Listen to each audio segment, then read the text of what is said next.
Hello, this is Natalie Pace, and welcome to our August 2026 video conference. Today is August 6th, and we're going to be talking about protection and performance by design. I was recently doing a coaching session, and the person said, "Hey, has anything changed?" And actually, a lot has changed.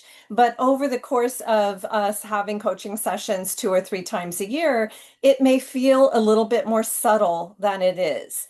So, we do a great deal of analysis behind the scenes in order to make it easy for you to have an age appropriate, properly diversified, protected plan with great performance. And I just wanted to share with you a few of the things that we have been doing over the past few years and why it is important to check in. I would say 3 times a year at the end of the Santa Rally. So at the late December, very early January, at the end of the spring rally. So late April, very beginning of May, and then perhaps at the end of September for the back to school stock sales. September is historically the worst performing month. Now, everything does not always go according to the game plan. There can be variations, but it does help to know what history teaches us about these seasonal trends as well as election year trends. Election year trends don't bode well for the midterm year. In 2022, the NASDAQ S&P 500 was down 19.44%. The NASDAQ was down by a third.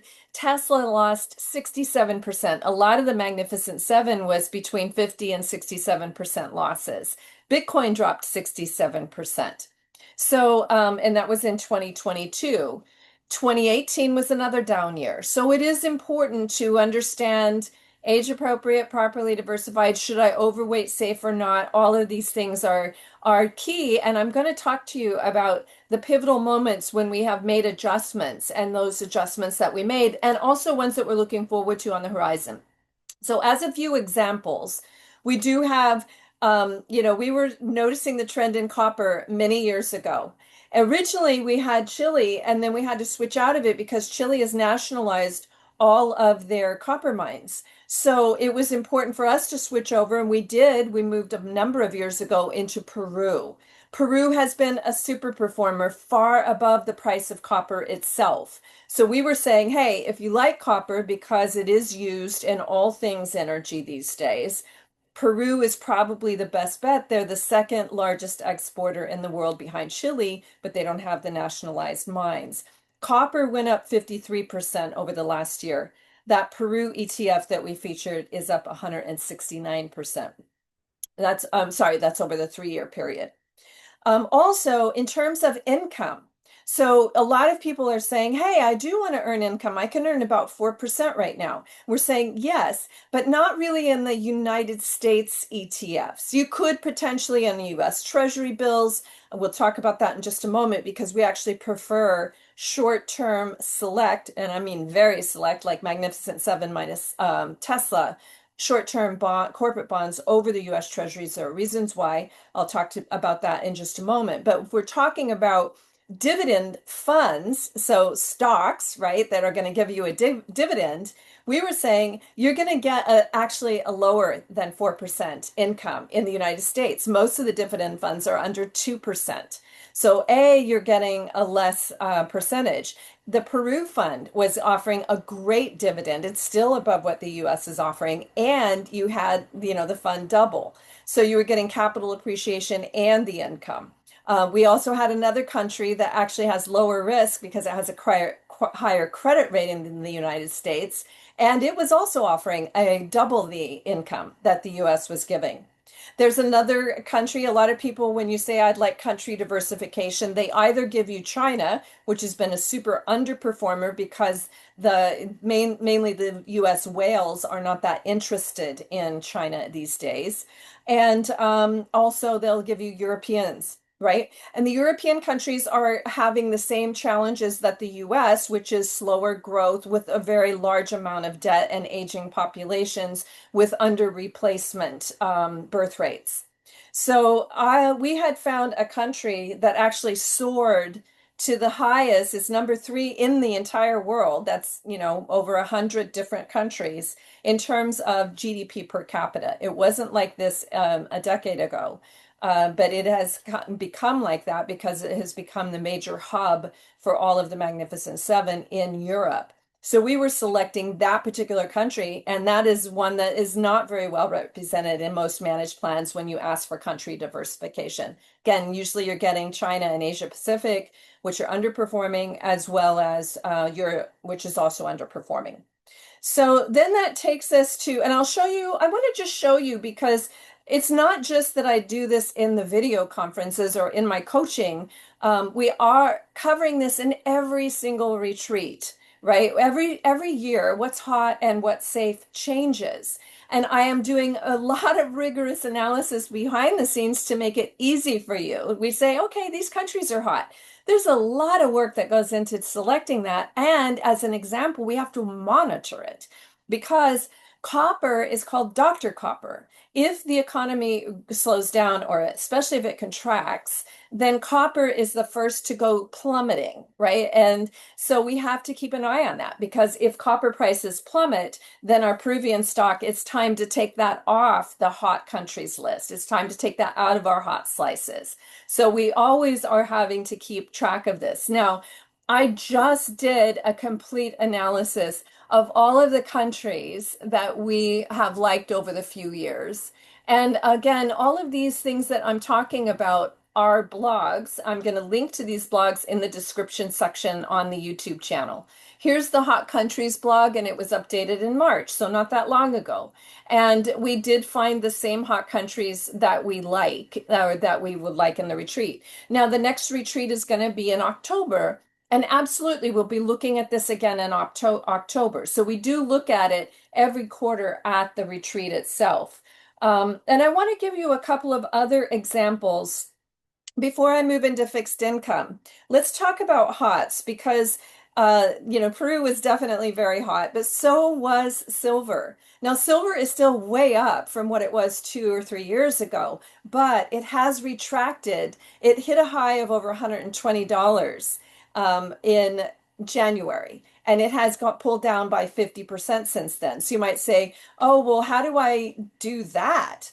Well, we are suggesting that you rebalance once, twice, or three times a year. A great time to rebalance, as I said at the beginning of this, is at the end of December, early January.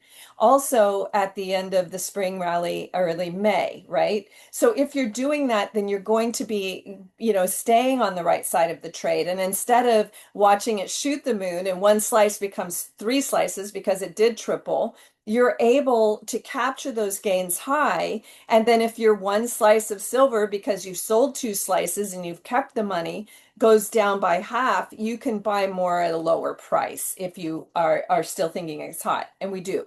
It could monkey around in the price a little bit, but what you want to do is buy as low as you can and sell as high as you can, right? And you really want to use the pie chart system to help you for many reasons, because it's always going to keep you age appropriate, properly diversified. But if you're mocking up a pie chart of what you have, comparing it to what you should have, and again, we have those free web apps that will help you to personalize your pie chart. When the slice is too big, it's prompting you to sell high.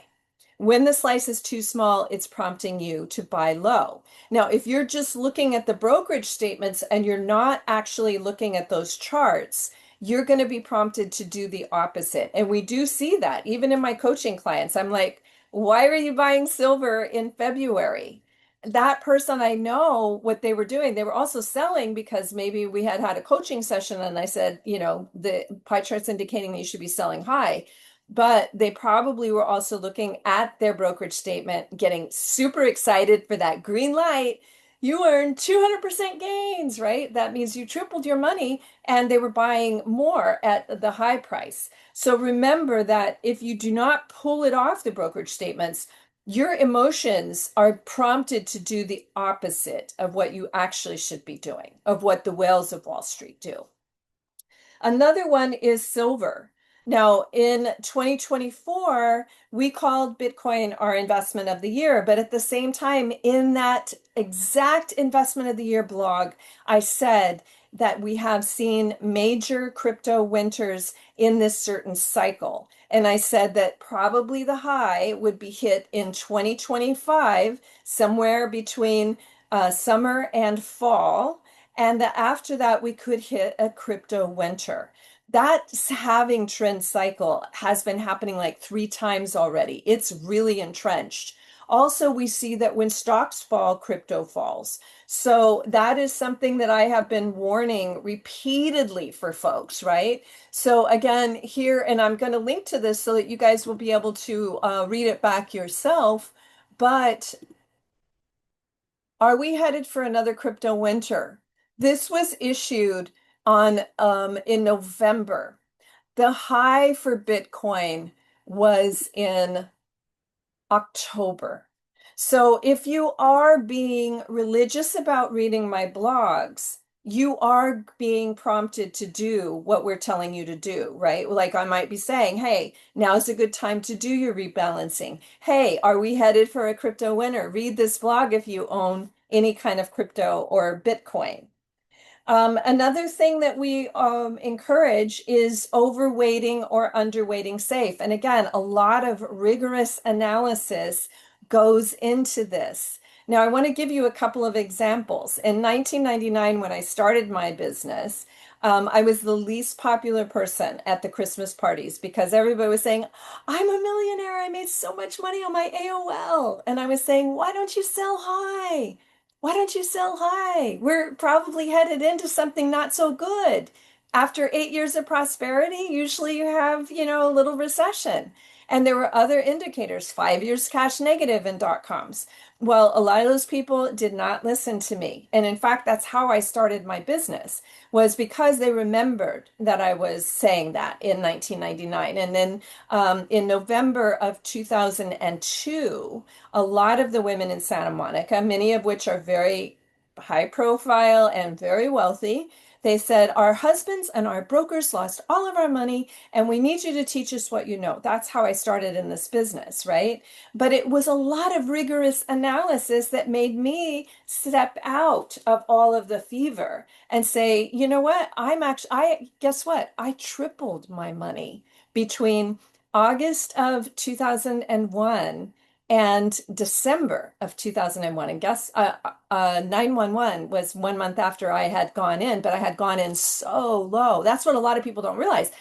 The markets will lose a lot of the money before any event happens, or even it's called a recession. The recession can't be really called until 7 months in, because it takes 2 quarters of a contraction. So they have to wait until we have 2 quarters of contraction to call the recession. By that time, you could have lost 35, 40, or 45%. So what is your best protection? So anyway, that's how I ended up in this business, is that I was telling those women, yeah, I'll try. Yeah, I didn't know if it could be a system, but now we do know it is a system. It's a time-proven system. So age appropriate, properly diversified. We are using value replacements because you can earn better income with a lot of times even less risk. If you go outside of the US, it's not just what international, put a dart up there on the international ones. We do rigorous analysis to select the countries that we are most interested in.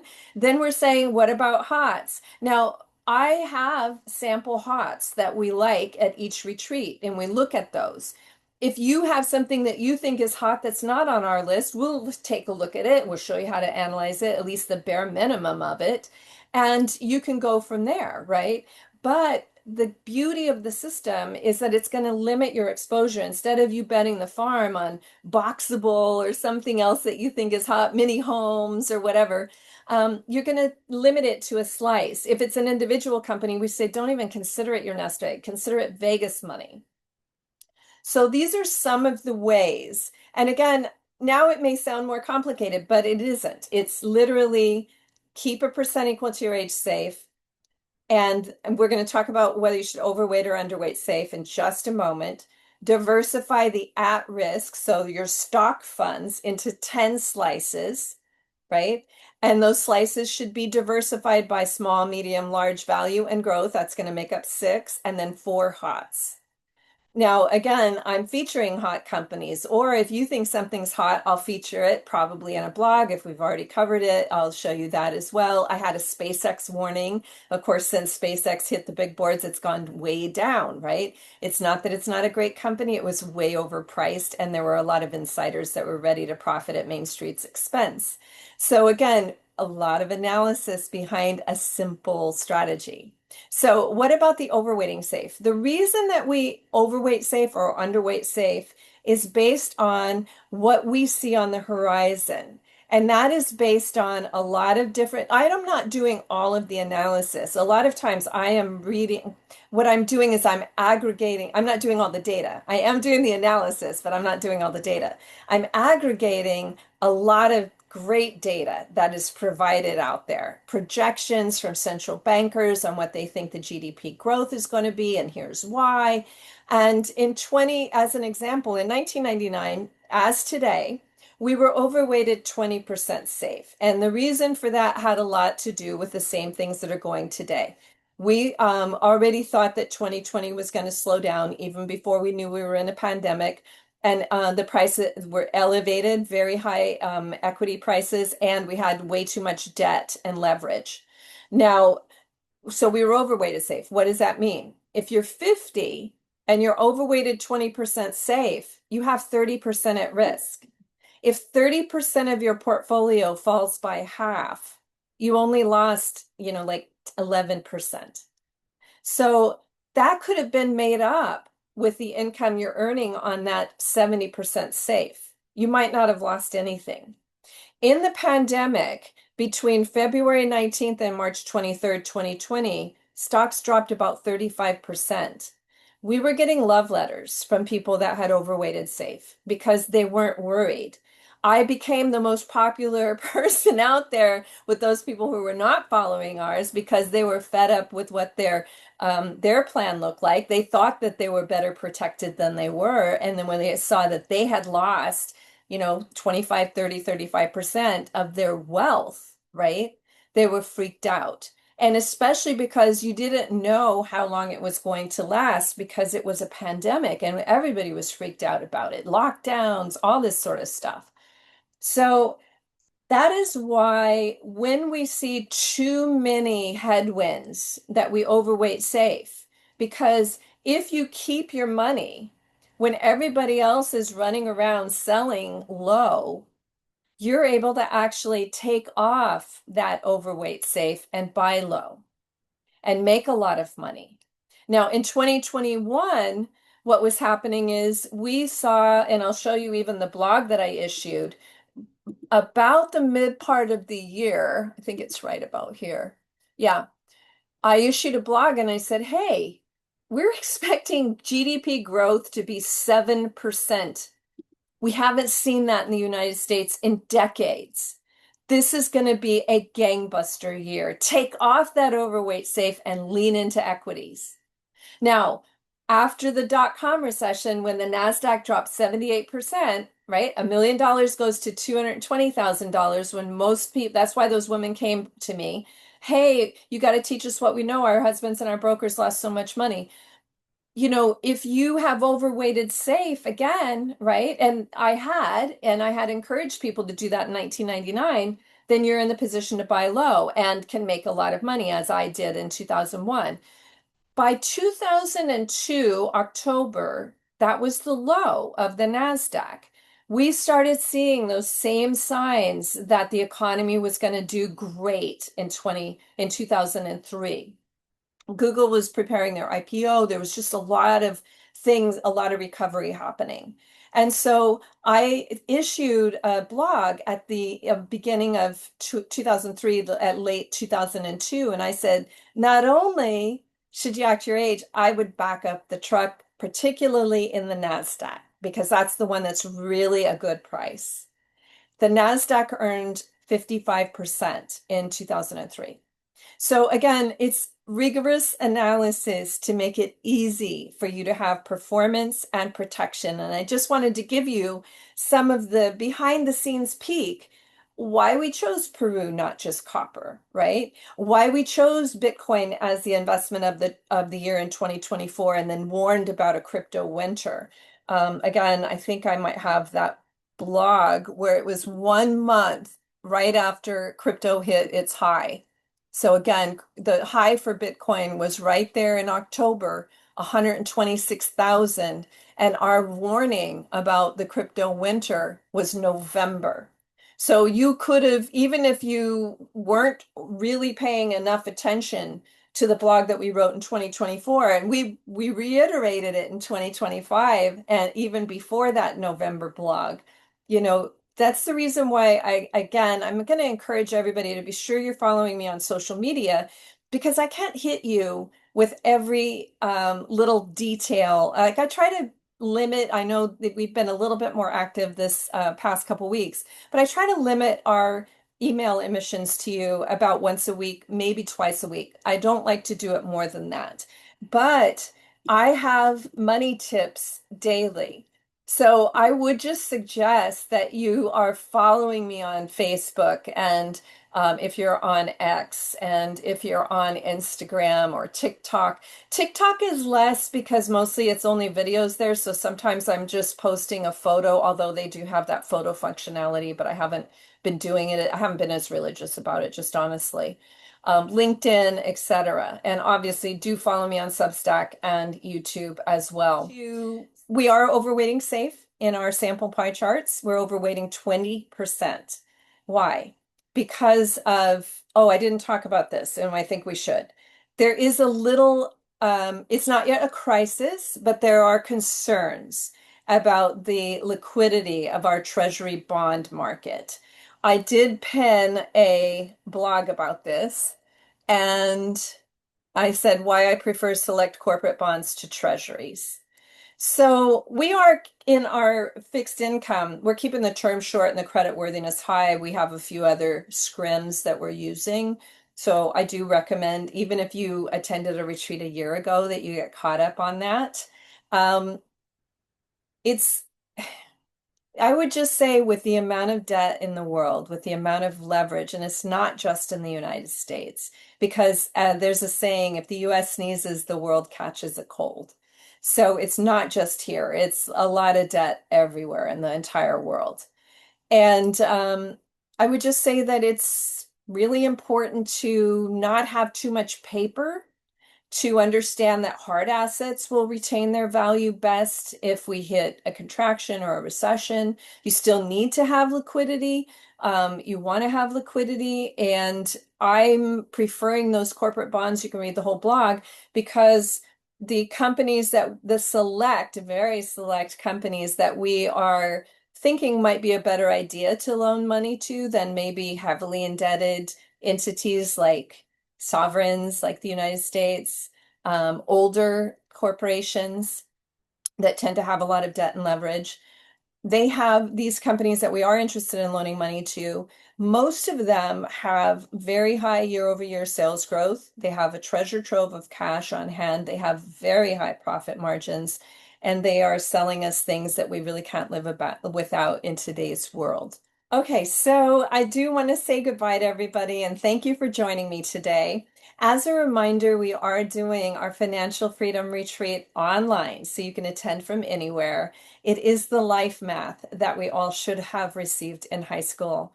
I do encourage you to do it now to fix the roof while the sun is still shining.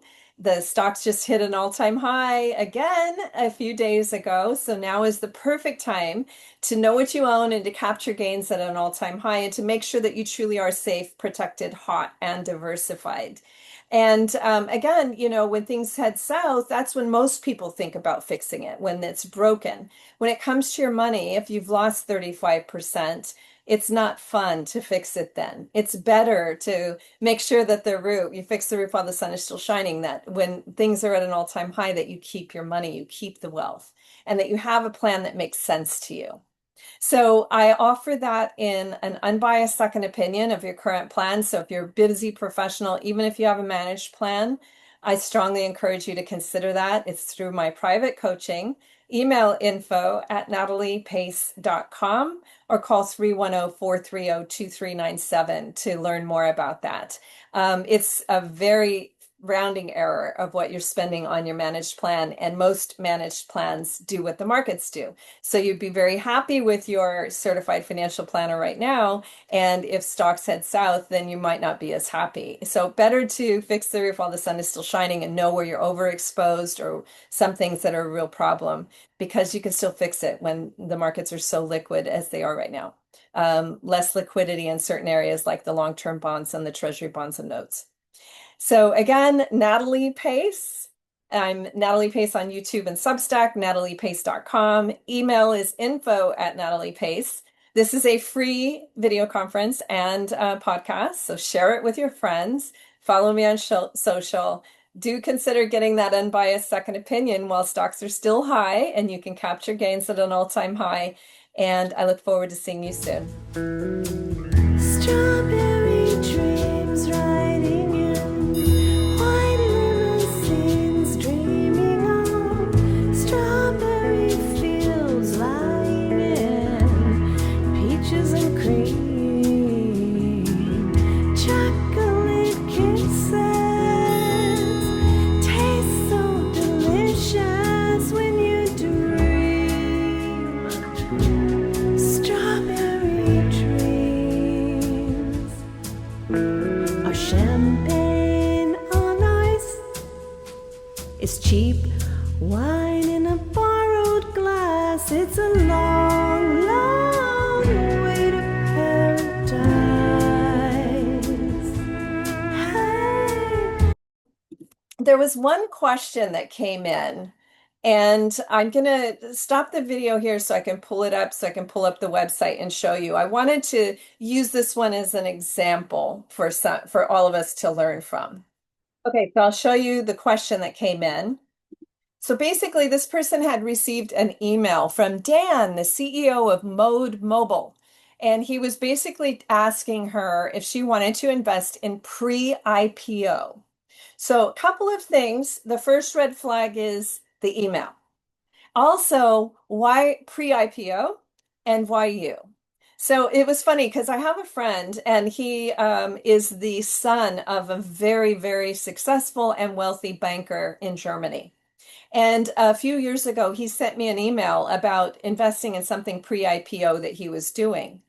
And my first thought was, why is he reaching out to me? His dad writes checks for these kinds of things all the time. His wife is, very famous and very successful. Why is he reaching out to me? I'm in a private equity setting for this, right? What that is indicating to you is that maybe they're having trouble raising money from true venture capital or seed funds. Maybe they're having trouble borrowing money from banks. If they're coming to you before in a pre-IPO situation, they might be running out of money and running out of way to make more. So that's my first thing that I'm going to be thinking about. Now, also, here he is. He's giving you the whole pitch. It's made up by, a marketing person, so it's going to sound very enticing. But what it's missing, like when we talk about picking stocks that are publicly traded, it's a 100-piece puzzle. And I often tell people at the retreat, obviously we are learning the rudimentary, right? The basics of stock picking in day 2 of the retreat. And I always tell people, okay, the first thing that you need to start with is you need to start with a stock report card, because you want to know, is it making money? Is it losing money? How much debt does it have? What's the profit margins? And all of this sort of thing, right? And again, that 100-piece puzzle, if you're thinking of an email that's sent to you that was written by a marketing team, you're getting maybe one tile turned over. If you're looking at a stock report card, you're looking at about 60% of the tiles turned over. You still need more. There's still more you can do. Like in the Stock Masterclass, I teach you about forward outlook, deeper earnings reports, asking the 4 questions. And when you think about a pre-IPO, it now goes from a 100-piece puzzle to a 1,000-piece puzzle. And you need to be reading the S1 filing when they are getting ready. This now, if it's pre-IPO, you're not even going to see the S1 filing. A lot of you don't even know what an S1 filing is. You also need to be thinking about, in addition to the ones I just said, stock report card, four questions, the difference between an IPO that is going to soar and is really a great idea for investors versus one that is probably going to go down. That's more of a liquidity event for insiders at the expense of investors. That's what SpaceX was. It scored pretty well in a lot of the categories, not all of them. But that I use for the pre-IPO, which is a third screen that I'm doing on this, right? So you can go to that. I'll pull that up too for you. Again, any of these blogs that you want to get to, you can either do a Google search or I actually will list them at the end of whatever blog is the more current one. So if you go to nataliepace.com/blog and then you just do a find on SpaceX, you'll get that one. So you can see there some of the things, the comparisons there, and even the qualities of great companies. And you can see the two red flags that I had and why I had them. So we don't know, like from that email, we don't know. I would say nothing that you can put on the stock report card. They didn't give us any of the essentials that we could really put there so we could really understand what's going on. Maybe one, they were trying to say that they had massive growth, but they didn't tell us if it was year over year, and they didn't give us the details on it. And I'll tell you another story about that in just a moment. But the CEO is another thing. That's one of the four questions, right? So what I did is I looked him up on LinkedIn. And he does have has been honored by Ernst and Young as the entrepreneur as a finalist in 2026. And he probably is pretty young. I'm not, we can look at his CV to see here. So he founded this in 2017. So my idea that after almost 10 years that he needs to raise money and he's gone through a lot of other people before he got to you and sent you an email, right? So it doesn't, I'm not sure when did he graduate from Stanford?